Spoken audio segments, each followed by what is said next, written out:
In this special wildcard team selection video, I'm going to help you solve a few dilemmas. Who to triple up on at Brighton, which Brentford players do we need and do we actually need 3 of them, and what goalkeeper combination should we go for? I'm also going to explain why this team sets me up well for double game week 27, the free hit in blank game week 28, the bench boost in double game week 29, and onwards. First of all, I prefer to wildcard in game week 26. Not only do I prefer this team slightly more this game week, I also get that extra free transfer for the flexibility going forward. I understand playing your wildcard in double game week 27 gets that extra bit of information for you, but my team would be the same if it all goes to plan, and if it doesn't, I've got an extra free transfer to put a fire out if I need. Another benefit is that I slightly prefer my wildcard team this game week to my original one. Building from the back, I've gone for the goalkeeper combination of Kepa and Sanchez. I will be starting Kepa over Sanchez this game week. That's because Chelsea's clean sheet odds are higher than Brighton's, but the main focus is the future game weeks. There are multiple reasons why I've gone for Sanchez over Raya. If we ignore blank game week 28 because I've got Kepa to step in, and ignore blank game week 32 because I've got a free hit, Sanchez has actually got an additional 3 fixtures on Raya for the rest of the season.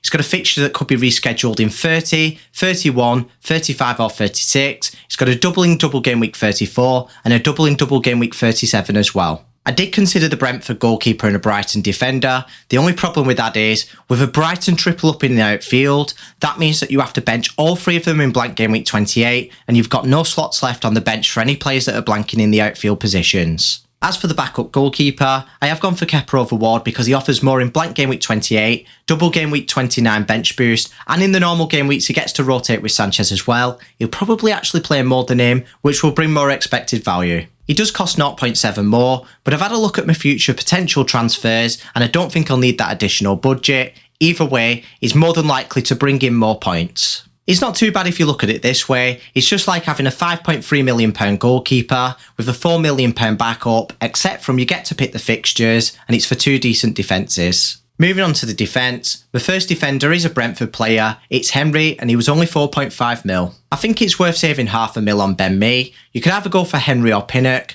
I do slightly prefer Henry because Brentford sometimes play back 5 and he plays wing back. I'm not saying that's going to continue, and it might only be in particular fixtures, but at least we know that attacking threat is there. The beauty of Brentford is that they have 2 fixtures in double game week 27 and double game week 29. They also play in blank game week 28. I won't be going for double Brentford defence though. I'll be going for Gabriel over Ben Mee and Pinnock. That's because I think in the next 4 game weeks he'll score a similar amount of points, but the main reason for that is that after double game week 29, I want that Arsenal defender in there, and I think double Brentford defence is going to be problematic when rotating defenders. That does mean that I will have 14 doublers for the double game week 29 bench boost instead of 15, but in all fairness, I think I'd rather have Gabriel against Leeds at home, opposed to a Brentford defender against Brighton and United both away from home. Arsenal do have a fixture in blank game week 28, and that helps me get 11 playing players. Another player that features in blank game week 28, but also has a double in game week 29, it's Reece James. It's not just that he covers the blank and the double,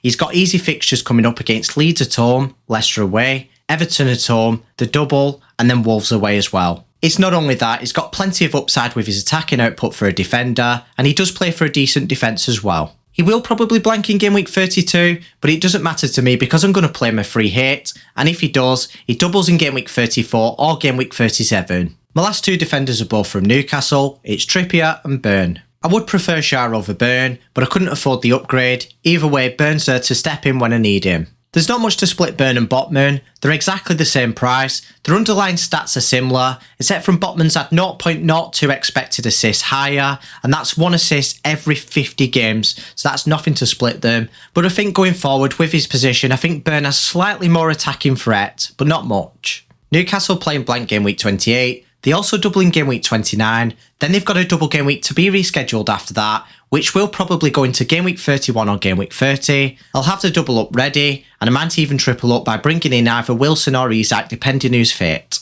Moving on to midfield, Saka's the only Arsenal player out of my triple up that survived, and I think it's really important that we don't ignore those few game weeks before double game week 29. He's projected to score the most points in the whole game over the next 3 game weeks, and I think I'll captain him twice in those fixtures as well. When it comes to double game week 29, he doesn't have 2 fixtures, but I'll be shifting him on to Bruno Fernandes with one of the free transfers up until that point. Bruno has a double in game week 29, game week 34, and probably game week 37 as well. Of course, Bruno doesn't play in blank game week 28, so we'll get the upside of Saka up until that point. Next up is Bruno's teammate Rashford. He's in good form at the minute, and he's cheaper, so he's easy to keep in the team. He'll be one of the free outfield players that doesn't have a fixture in blank game week 28, who'll just sit on the bench, and this is why I've not gone for a Brighton triple up in outfield. Speaking of which, let's complete it. I've gone for McAllister and March. Let me explain. Since Lallana got injured, McAllister's played further forward, and he's got the best underlying stats overall, so he went straight into my team because Lallana's not due back until next season, possibly at the end of this season, but he would be lucky. He is a set-piece specialist, he's the dedicated penalty taker at Brighton, he takes direct free kicks and some indirect free kicks and corners as well. This is being recorded before the press conferences. If anything changes, I will post it on Twitter. Anyway, now for the second Brighton midfielder. March has got much better underlying stats since the World Cup than Mitoma, and throughout the whole season, he's still got better underlying stats anyway. His expected goals are only slightly better, but his expected assists are much more promising.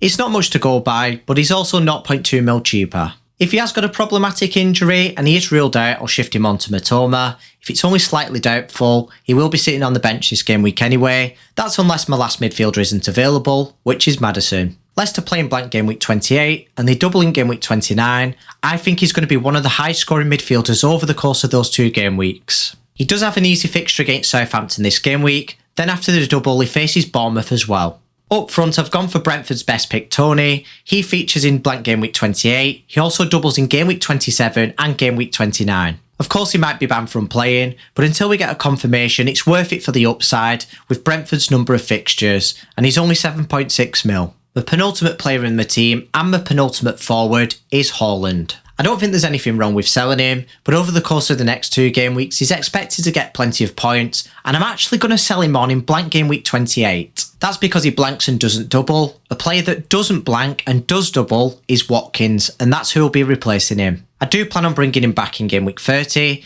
That's because he ranks high in the captaincy matrix from that point onwards. He will blank in game week 32, but don't forget I am playing my free hit, but he's also going to double in game week 34 and double game week 37. So the current plan is to roll the transfer in game week 27, then in blank game week 28 I'll have 2 free transfers. I'm hoping to use one on Haaland, then roll the other, then in double game week 29 I'll have 2 free transfers. One will be used on shifting Saka out, and the other one will be used on my third punt, which is Kane. It's likely that he'll be shifted onto Felix, who has a double in game week 29. He'll also probably double in either game week 34 or game week 37. I've chose Kane as a short-term punt because he's second highest for projected points over the course of the next few game weeks, and I have plenty of money lying around for that last slot. Even with these big short-term punts, I can still have 11 playing players in blank game week 28 and 14 doublers out of 15 in double game week 29. If you found this video informative, I would appreciate you hitting that like button. If you've not already, make sure you subscribe so you don't miss any of this content.